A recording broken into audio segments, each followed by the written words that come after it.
Hello, my name is Dominic Underhallhouse and welcome to another episode of Moonbreaker. In today's episode, it's going to be a quick one because we are just going to have a quick look through at some of the features that hopefully should be coming in the Beasts and Blooms update, which I think, fingers crossed, it's going to be later tonight, not that long after this, and then we can get doing the patch notes, we can start playing things in game. But I just wanted to have a look at just how a couple of things work and some of the new features that were discussed in the devlog video.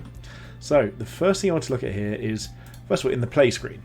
So we've got these here, which I want to have a look at straight away, because we've got, I believe, there we go, Zax, Zuna and Zoe have their own basic decks, so basic lists. So we've got this one here with Zax, looks fairly reasonable, nothing drastic. Flurry's an interesting choice, especially if there's some AoE in there, so you get the Sentinel in there, Beatrice, Titonia. Yeah, that's quite a nice little list we've got there. We've got Zuna, Sit Still, Play Dead. So we've got Arms Dealer Yuki in that one, which is nice. Pacifier, so 2 new units in there already. Awesome. And then Gardener Joe with Creeping Death. Very nice. Dr. Feelbad in that one, which is an interesting choice. Between Feelbad and Bytol, that's some real damage amplification going on there. So we've got some new lists in there. I'm not sure where the Astra one is. Is it this? Yeah, maybe this is the Astra one, because I don't think... I think there should even be some sort of way to distinguish these from the generic ones, because I can't remember what I've made. Yeah, well, either way, we've got the new rosters in here. I think it's going to be this Astra double tap as well. So if you want to start, just pick a new captain, have a go, see what you can learn. You've got a really great resource there, an initial list, to have a bit of practice alongside the nuts and bolts. I feel like maybe they should have their own tab, or maybe just be somewhere slightly separate, but again, lots of quality of life upgrades there. And next is something that I can be a little bit happy about. It doesn't really represent anything, but it makes me feel good. There is now a leaderboard. I'm not quite sure how it's figured out or what sort of reference it's in or whatever, but I'm number 3 in the leaderboard behind Jester and Simpara, so I'll take that. Bunch of random just empty ones here. We've got Tom, Witcher, Ghoulstake, who I'm not familiar with, and Preddy, who I think I've seen around a couple of times. So again, they're hoping eventually, I think, to have tabs to this so we can cycle through and have a look at where you fall in the long run, but that's awesome to have a little leaderboard in there. The first start of like a community-based feature in the game, I'm really, really keen for it. Like, the more that this happens, the better, because obviously this is data that's going to have to be from like their servers, and adding things that update from the servers is a lot of back-end work, I understand. So great feature, looking forward to seeing more of it, especially if we can start getting seasons in the future. Not in the same way they did previously, but having a shorter time period to see where you are at that point in time. And the main things I wanted to look at today, first of all, was the roster creation screen. So we've now got the ability to create a roster, and we've got the standard screen here, which is all well and good. This is just what we're used to, this has always been the case. But now we've got this. So much easier to use. You can just pick which captain you want. So the good thing about this as well is it just shows you with a click. You don't have to unclick it. You can unclick it if you want to, but you don't have to confirm. So if we just pick Gardener Joe, and with crew, there we go. There is no world I could have even selected that many crew that quickly if I wanted to. It's reduced the number of clicks by, let me think. It would normally be 1 click there, another to select it, and a third one there as well. So each single unit would be 3 clicks, and now it's reduced down to basically 1 and getting things started. So really nice quality of life change there. It's an awesome thing, and I can't wait to, it's just going to be so much easier to make lists in the future. What I am, however, going to do very briefly is just have a really quick look at a couple of the characters' rules interactions. So where's our new units here? We've got Fixer up here. It'd be nice if we could filter these by the release dates. Arms Dealer Yuki. So, and who's our last one? We're missing someone here. Who are we missing? Okay, why do I feel it's going to be down here somewhere? Sentinel, Tipu, Turncoat, Crosshair, Chucko. Why have I forgotten someone? Whispers, there we go. And then on top of those we'll just put some random other ones to fill in the gaps. So what I wanted to do is just jump into a game with this first of all, just versus AI, and just have a look at some of the interactions. And then what I'll do as well is, if I can get time, to have a little look at Gardener Joe and see how that works as well. So not really going to do much with this. I'm not going to be playing the full game out. I'm just going to be looking... Ooh, we've got a mirror match already. That's good that they got that coded in. But yeah, just have a quick look at how some of the interactions work. Although there is a good chance that this is going to be different when the live game comes out later, which is why I'm not going to go into too much detail. Ooh, a new scenario, a new map. And, most importantly, it's nearly symmetrical. That's a huge deal. So Toltecan does have its own movement. He sounds like he's going to be from... ooh, low visibility. Oh, I like this. It's not impassable. Toltecan sounds like he's from... what's it called? In Wakanda Forever. What's the... with Namor, what's his country called? Oh, Talokan. There you go. Talokan, not Toltecan. Right, so we've got this here. And create an obscuring area. Ooh, it's a nice big one. So if we pop this down here... So it's just another big low visibility area, which is awesome. And we'll just pop Fixer down in the middle of it. Hang on, oh yeah, of course, because I forget that because we've got Zuna. Ooh, a little bit of freeze there. Because we've got Zuna, we actually have additional Cinder as well, so we could even just assign Dado as well. So you can actually use both turn 1. I'm not convinced that Toltecan should be generating Cinder, but I don't know enough about the balance quite yet. Okay, so they've gone for 2 1-drops, that's fine. So, for some reason the smaller numbers also feel quite clean here. We'll just keep moving forwards. We're going to move forwards here again just to deploy more obscuring over here. And I guess, can we assign this? Ooh, we can assign it to our dog as well. And then let's pop Whispers down nice and safe back here. And pass the turn. So, we've got Fixer who choose a crew. If friendly, it gains Infuse for 3 turns. If rival, give it a bounty for 3 turns. Personally, I think it'd be awesome if whichever unit you picked, it gave it Infused and Bounty. Like, I think that'd be awesome. You go, bit of risk reward there. You have to try and kill your opponent's characters, otherwise they get additional Cinder. I think that'd be a really cool way of you playing the unit. Whispers push all units in range. Crew in range gain powerless for a turn. That's all crew. So that makes me think of, funnily enough, the Trolls films, because I'm a big nerd. I love my Trolls films. So we will start out by getting our little doggo over to here, I think. Just keep it far away. Get the attacks back in, that's fine. We'll pop over here. I mean, this can just pop back here anyway. We'll feel the music. Nice little rave there. And the fact that he's got no attack as well is really interesting. So I mean, I guess we just... Oh, that's another low accuracy area, isn't it? So, oh, wait, we just hit the 8%. Nice. I guess we might as well gain more Cinder next turn. And we don't have anything big to play yet, so we're going to gain 4 next turn. We need to save at least 1 or 2 this turn, so let's just pop Beatrice down. So this takes us to 5, and we can play Arms Dealer Yuki and see how that goes. I'm really liking sort of the interactions here. So this is really interesting. The circular area, for some reason, it obviously makes sense it would be circular, but for some reason I thought it was going to be a line. And then at the end of every turn, restore 3 health to target crew is great. It does, however, mean that Toltecan counts as a crew, which is important for certain things. So we have actually got here 4 of our crew cap used up. So Toltecan really does use that. So maybe that's why it's allowed to have Cinder. It's not just an additional unit. You actually start with a crew on the battlefield. So it means your slots are going to fill up a lot quicker. It's going to be a lot harder to use. But then again, this is a powerful thing to have for free.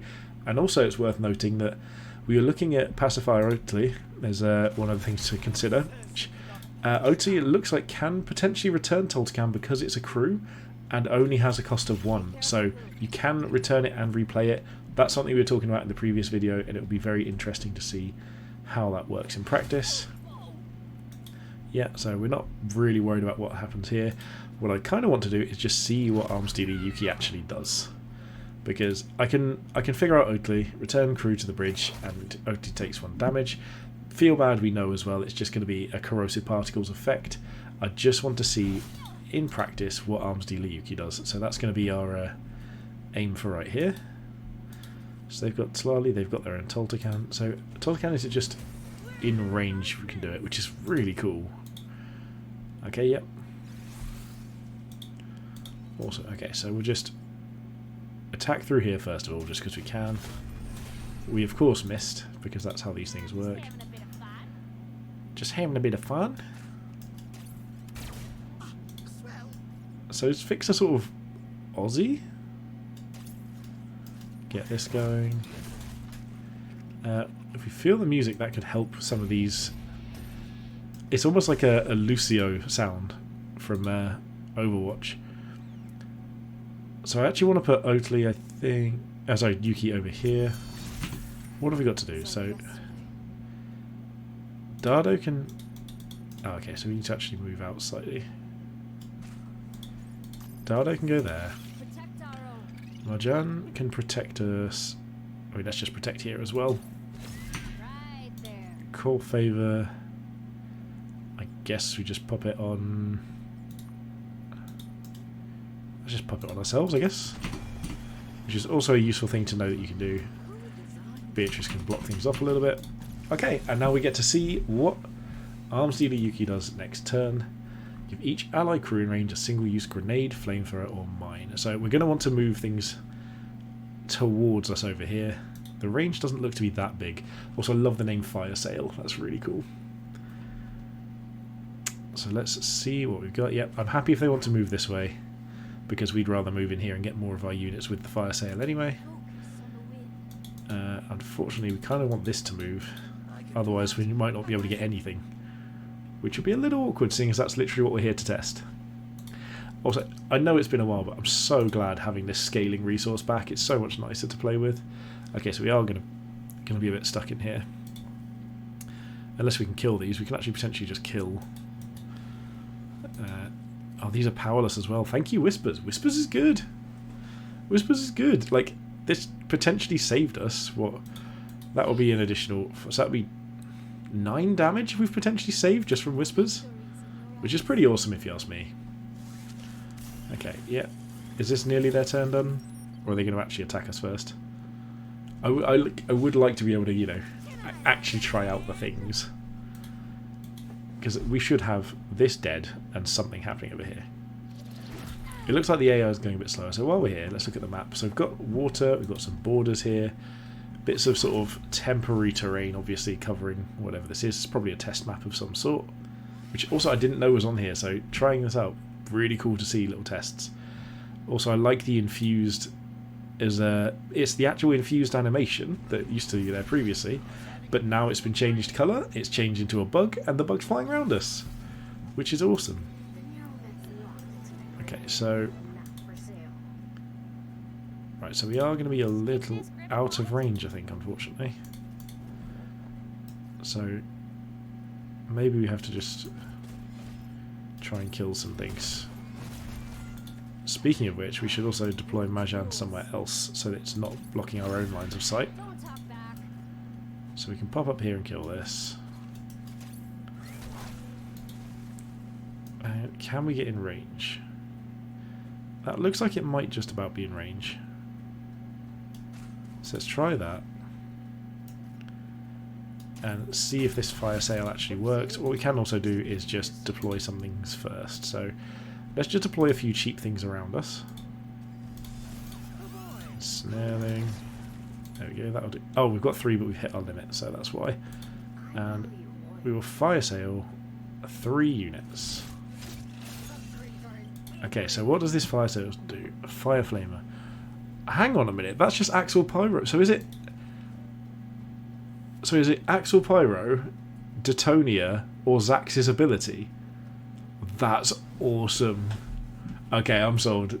Arms Dealer Yuki is quite cool. The fact that we've now got Toltecan with a fire flamer is hilarious. Can we get just that? Nope. I guess that's really cool. And then, so what have these got? Lob explosives, yeah, lob explosives. Dardo can just heal here, I guess. Okay, so we have got real options here, so like things that actually matter. So it's not, you know, an ineffectual choice. It's actually a real thing. Sure, you can shoot here. Kill that. And we can start moving out again. Hide ourselves in a little block spot. Okay, so the only thing left to do is try out Pacifier Oakley. So it'll take us a couple of turns to do so. Hopefully we can slow down our opponent's decision making with the bot game.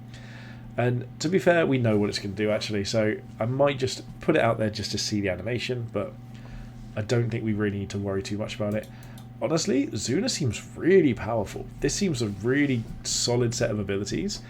I think this is going to be a really, really strong captain.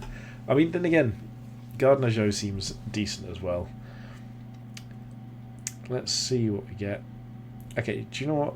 This is taking quite a while here, so I might not have too much longer of this left in me. We'll just happily take the explosion, look at Pacifier Oakley and check out the animation, and then we will just go back in, try out Gardner Joe for 1 or 2 turns, and see what we can figure out from there. So, yep, come on. Okay, that miss is hilarious. Yeah, the visibility area is nuts. Really, really good. Okay, there we go. So, funny enough, we can just start lobbing explosives at things now. Just be like, you get a bomb. Can we get all 3 of that? No, we're going to have to move. So, you move back. You move up. Lob some explosives again. I guess we can just attack. Attack. Still missing things occasionally thanks to low visibility. Get some attack through there. Let's go for this because Toltecan can get back up. We'll wander over here. Can Fixer get a good shot? Funny enough, it's not that bad if we grab our captain and deploy Majan somewhere else. Oh, it's still 14% because of that low visibility. Oops. We have got another fire sale though. So can we get all of them in range? And does someone have Zax? Yeah, it is Zax's sleeper mine. There we go. That's everything we needed to know. So we can't actually play Pacifier Oakley out anyway because all our stuff's still alive. So at this point I'm going to concede this game. I think that's a really fun use of those initial characters. I will quickly set up another one with Gardner Joe and Pacifier Oakley, and I probably won't really play anything else. We only played the others there just to test things out. So let's leave there. I still love this splash screen, it's really nice. Go to our roster, take our new roster, swap out Zuna for Joe, and that is all we need to do because Oakley is still in there. And jump back into one more game. So hopefully you guys are excited for this as I am. Like I said, maybe this will be coming out tonight. If it is, oh wow, another mirror match. I'm not sure if this is just intended or not. But if this does come out tonight, I will be doing the patch note video, which will probably be tomorrow's video instead of anything that's normally on the schedule. So things like Chaos Gate Demon Hunters or Disco Elysium will have to wait. Ooh, another new map. Okay, I love these sort of like placeholder styles as well. It really does look like a tabletop surface almost. Okay, we've still got the animation here. That looks like some sort of cannon. Ooh, we've got a Nourish range. Okay, so is OP going first? Yep. So they're planting a vine. And they're doing Deadeye. Okay. We're basically going to do the same thing. Going to move first. Plant a vine just back here. We're not going to place... Actually, we can place something down. We'll just place Fixer. 2 range damage seems reasonable. Put that down here. Oh, did we accidentally thorn ourselves? Oops. Yep, that's the thing that happened. So I didn't realise they were touching. So these have, when touched, deal 1 damage. It's nourished at turn start, transformed to a greater thorn vine, which is 2 damage when it's touched. And at the end, at turn end, attack the nearest enemy unit in range. If there isn't one, move towards the nearest enemy. So it's attack or move, it sounds like. Maybe it's both, but I think it's attack or move by the sounds of things. So you get the nourish at the end of turn, you move in the next one. So we've got 3, we can afford to spend 1 again. So this we have no control over. Fixer we can just... There's a lot of line of sight blocking here. Can't hit that anyway, so just poke if we can. Come back here. stay out of range, and we might as well plant another thorn vine, just a bit safer over here. And fertilise all of us. And we're going to pass the turn, just save ourselves up for Pacifier Oatly. Okay, so it is just move and not attack, but the nourishing stays, so they can keep stacking up with their health. Funnily enough, they can run away from your gardener, which is quite amusing. You just keep like, I want to build a garden. Your plant's like, no, leave me alone. I'm going on my own direction. It's like, I'm my own plant, Dad. You can't control me anymore.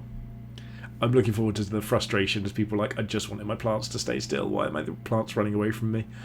But that did sound reasonable in the lore as well. Okay, so hopefully not too long on this, because luckily the plants don't require any AI interaction. Oh, interesting, they've got different colours as well. I really hope you can plant these. Oh, sorry, plant these? Paint these. That would be really cool to have like a selection of plants you can paint. Is there anything on the model that would give that away? Maybe it's... You could do like the ones on the shoulders or something, but that's kind of cool. Brambles. For some reason I feel like Brambles should just be a name. It's like, hi, this is Brambles, my pet Bramble. Okay, so how are we looking here? Also, imagine you could like do useful things like pull these together with Zax. Well, not with Zax. Can't do that with Zax because Zax is a captain. But with like Crankbait or Chuck and Co and things like that. So that's quite interesting. Okay, so oh yeah, we've still got Feel Bad, I suppose, as well. So let's put Feel Bad down. He can come in here. We'll plant. Can we? So we'll just move forwards. We're not here for anything other than to mess around. Make sure everything's covered. Plant another thorn vine down. Out of thorn range. And I guess fertilise soil again? Sure, pop it here. We now have Feel Bad ready to go with some big damage boosts, hopefully. Oh, I thought that would have been able to see someone. Attack near... Oh, in range. So what is their range? Okay, so it's that sort of range. Okay, so it's not massive. That's okay. At least it's not like cross-map. So grown another plant. So let's fire left gun. Can we move a bit closer? Okay, so these are just like soft cover. We're going to fire our left gun here. Fire our right gun here. Okay, Feel Bad's voice is great. Brilliant. Okay, and then the question is here, does this stack? It does stack. Okay, I'm glad it does. I'd be sad if it didn't. But we can just prod that, deal 1,000,000 damage, and then I guess we just run away because there's no reason not to. We'll save up for Oatly here. We don't need to do anything else, and just end the turn and watch. Maybe we could have planted something, but I'm not worried. Yeah, we can kill that. Can this? Yeah, there you go. Can shoot something there. Okay, I like this. Gardener Joe seems awesome. If you can keep on top of the plants, obviously not great, but it's a really cool sort of defensive setup, and then you start just having an overwhelming bunch of abilities. Obviously the AI seems to be falling apart here and not being able to deploy anything. It's not exactly an accurate representation of how the game should go, but we'll just we've got our maximum thorn vines anyway, so I guess we fertilise these. And we'll just keep on firing splodge guns. Sure, you can just pop a shot over there. We'll just leave this. See these guys all creep in and start... Oh, I forgot that was closer. Okay, Feel Bad should have gone there. And then next turn we can look at this bad boy and call it a day. That's such a cool model. It looks like it's going to be really aggressive, and all it does is just like, go home! Like, fling you back into your hand, into your bridge. I love the idea of it just like swinging up and yeeting something. I really want to see if the animation's good. If it's not, who knows, there might be something coming in future, but I like it. It's called Pacify though. So is this them just gonna collapse and pass the turn? We are going to lose on points on the next turn anyway, probably, if they... Oh, no, it's only 1 point, but yeah. We're not looking to points. We're going to concede on this one after this turn regardless. So hopefully Oatly has got some fun things we can do. I'm trying to think of things. It's like a... Oh, I think I actually saw a bug report where someone said it was healing things like Necahall does, but it's not supposed to. So that's something to bear in mind. But Yeah, just don't kill it. That's all I ask. Don't kill it completely. Because the AI hasn't completely collapsed. It's doing some things. Yeah. I could see this being really hard to deal with if you don't have AoE to deal with the plants. Okay, so. No valid targets. So, let's move into range of a target. Okay, so the pacify range is really low. Really low. So let's just try and get it on one of our own units. So, go for a shot first, because we can. Now we can test that as well. Pacify. Okay, that's a good animation. Just launches it to the bridge. And the question is Fixer healed? No. That's okay. Awesome. I mean, that was a great animation. Okay, so I actually really like all of the new units. I think they're really cool. I think Whispers is close. I think maybe the effect could even do with dealing 1 damage or something. Because I don't think it does as it stands, does it, with Whispers? No, like maybe that could deal 1 damage, but either way it's a really powerful ability, so maybe the utility actually outweighs it. Arms Dealer Yuki is awesome. I really enjoyed Feel Bad. I really enjoyed Oatly. Who else was there even? Oh, Fixer. So Fixer doesn't seem to be standout, but it has potential, especially if more bounties come into the game. And then both of the captains seem amazing. I can't wait to start playing with them both. I think they're going to be so much fun, and hopefully you guys too do too. So if you've enjoyed this, please do hit the like and subscribe buttons. I'm still trying to do Moonbreaker content. I'm looking forward to getting to the patch notes. It always does make me happy when I see some patch notes to get my teeth stuck into. And you know, if you want to support the channel, there is the Patreon in the description down below. I want to say a huge thank you to both Pax and Drafumara for continuing your support. It really does mean a lot to me. I can't tell you how much your support has continued me feeling motivated to carry on with things. And then if you want to drop a comment, the comments also mean a lot to me. I love reading them. I check every single one of them. I try to reply to most of them. I might not get around to all of them, but I really do try. So there are all the ways of supporting the channel, but thank you so much for watching, and most importantly, have a good day.